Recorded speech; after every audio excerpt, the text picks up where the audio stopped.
Hoy vamos a aprender sobre los animales de granja. ¿Sabéis cómo se llaman y qué sonidos hacen? Vamos a ver algunos ejemplos y a escuchar sus voces. ¿Estáis listos? Pues vamos allá.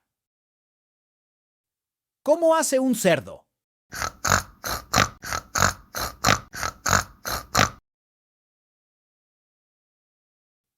¿Cuál es el sonido de una vaca?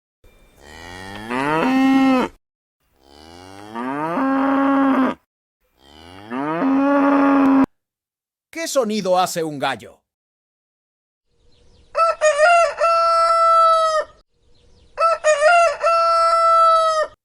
¿Sabes cómo suena un pato?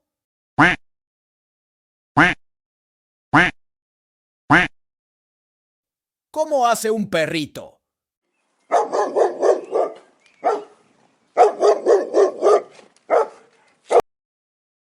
¿Sabes qué sonido hace un burro?